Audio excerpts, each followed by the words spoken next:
Assalamualaikum warahmatullahi wabarakatuh. Perkenalkan, kami dari kelompok 6 akan mempresentasikan tentang isu-isu internasional dalam akuntansi manajerial, yang mana merupakan mata kuliah dari akuntansi manajerial. Dengan kami anggota kelompok 6 yang beranggotakan saya sendiri Hamimatul Fikri, selanjutnya ada Indah Permata dan Leli Marwiyah. Oke, next.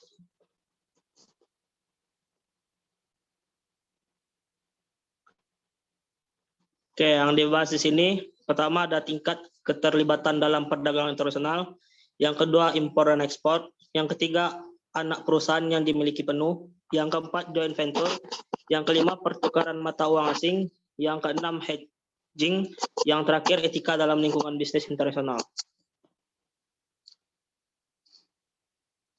Oke, next. Yang pertama tingkat keterlibatan dalam perdagangan internasional. Perusahaan multinasional atau multi-nation company (MNC) adalah perusahaan yang menjalankan bisnis di banyak negara, di mana tingkat kemakmuran dan pertumbuhannya bergantung pada lebih dari satu negara. Perusahaan yang terlibat dalam bisnis internasional dapat melakukan 3 macam aktivitas. Yang pertama, ekspor-impor. Yang kedua, membeli anak perusahaan yang dimiliki penuh atau wholly owned subsidiary. Yang terakhir, berpartisipasi dalam joint venture. Oke, next. Selanjutnya ada impor dan ekspor. Impor adalah proses membawa produk dari suatu negara asing, sedangkan ekspor adalah proses mengirimkan produk ke negara asing. Impor dan ekspor merupakan aktivitas yang lebih kompleks dari jual atau beli barang di dalam negeri. Ada berbagai peraturan ekspor atau impor yang harus dipenuhi serta sistem tarif yang berbeda antar negara. Akuntan manajemen harus memenuhi peraturan dan kebiasaan yang berlaku serta memastikan bahwa pencatatan akuntansi dilakukan dengan benar dan mekanisme pengendalian internal yang berjalan dengan baik. Dalam mekanisme perdagangan internasional, biasanya suatu negara memiliki zona perdagangan asing atau foreign trade zone, yaitu area dari suatu bagian yang secara fisik ada di wilayah suatu negara tetapi dianggap sebagai area perdagangan di luar negara tersebut. Mungkin itu saja yang bisa saya sampaikan di bagian saya. Selanjutnya saya serahkan kepada Indah Permata yang akan melanjutkan pembahasan mengenai anak perusahaan yang dimiliki penuh. Kepada Indah dipersilakan. Terima kasih Alvin. Selanjutnya yang akan dibahas yaitu anak perusahaan yang dimiliki penuh atau wholly owned subsidiary. Suatu perusahaan mungkin saja untuk membeli perusahaan yang sudah berjalan di luar negeri dan menjadikannya anak perusahaan yang dimiliki sendiri sepenuhnya oleh perusahaan induk. Fasilitas produksi dan distribusi yang sudah mapan akan memberikan keuntungan. Namun, strategi ini cukup mahal dan tidak serta-merta menjamin kesuksesan. Jika hukum dari suatu negara mengizinkan, sebuah perusahaan multinasional dapat mendirikan anak perusahaan ataupun kantor cabang di negara tersebut. Hal ini akan mempermudah operasi perusahaan multinasional. Perusahaan dapat secara langsung membangun fasilitas produksi dan distribusi produknya di negara lain.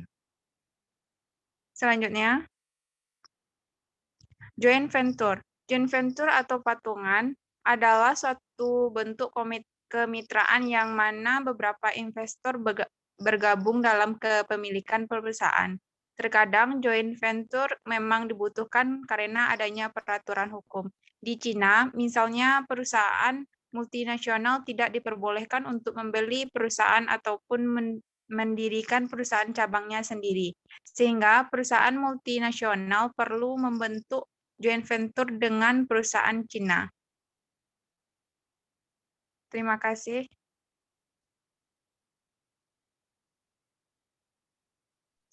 Saya serahkan ke moderator. Baik, terima kasih kepada Indah. Untuk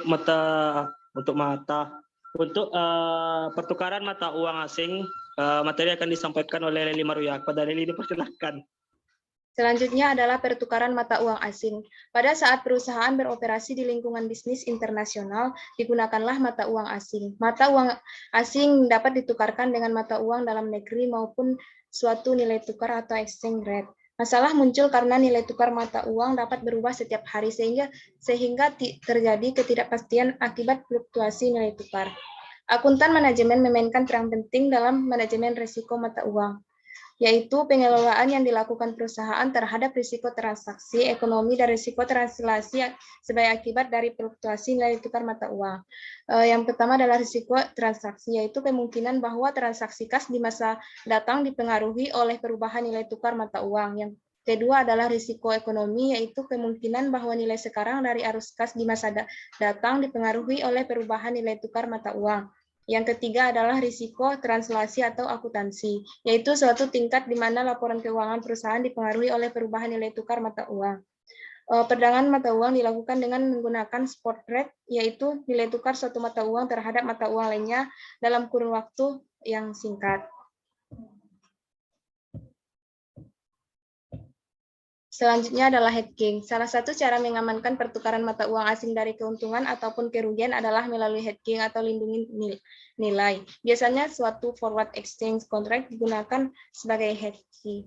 Forward contract meminta pembeli untuk menukarkan sejumlah tertentu mata uang pada nilai tukar tertentu atau forward rate pada suatu tunggal atau tanggal tertentu di masa yang akan datang. Tentu saja, hedging dapat dilakukan dengan menyepakati pertukaran suatu mata uang dengan mata uang lainnya pada waktu tertentu di masa yang akan datang. Perusahaan dapat menjaminkan semua atau sebagian saja dari transaksinya. Hedging juga dapat digunakan sebagai alat untuk mengelola risiko ekonomi, di mana risiko ekonomi tersebut dapat mempengaruhi kemampuan persaingan relatif dari suatu perusahaan. Bahkan, perusahaan tersebut tidak pernah berpartisipasi secara langsung dalam perdagangan internasional. Akuntan manajemen harus memahami posisi perusahaan dalam perekonomian global. Akuntan menyediakan struktur keuangan dan komunikasi bagi perusahaan dalam menyusun anggaran induknya. Misalnya, anggaran penjualan harus memperhatikan kemungkinan menguat atau melemahnya mata uang negara lain. Perusahaan induk sering mengatakan kembali laba semua anak perusahaannya dalam mata uang negara perusahaan induk. Hal ini dapat menimbulkan laba atau rugi akibat penilaian kembali mata uang asing yang dapat mempengaruhi laporan keuangan anak perusahaan dan perhitungan ROI atau EVA yang terkait. Akuntan manajemen harus memahami sumber dari risiko translasi ini. Selanjutnya adalah etika dalam lingkungan bisnis internasional. Etika bisnis merupakan masalah pelik dalam konteks negara individual, tetapi dalam konteks global, etika bisnis merupakan masalah yang jauh lebih baik. MNC menghadapi isu-isu etika yang mungkin tidak muncul dari perusahaan domestik. Masing-masing negara memiliki kebiasaan dan hukum bisnis yang berbeda dari negara lain. Perusahaan harus mempertimbangkan apakah suatu kebiasaan bisnis tertentu hanya sekedar cara yang berbeda dalam menjalankan bisnis atau sudah merupakan pelanggaran terhadap kode etik bisnis. Sistem dasar yang kuat sangat penting bagi kepastian berbagai kontrak dan berfungsi sebagai landasan bagi kepercayaan dalam urusan etika. Sekian dari saya kembalikan ke moderator.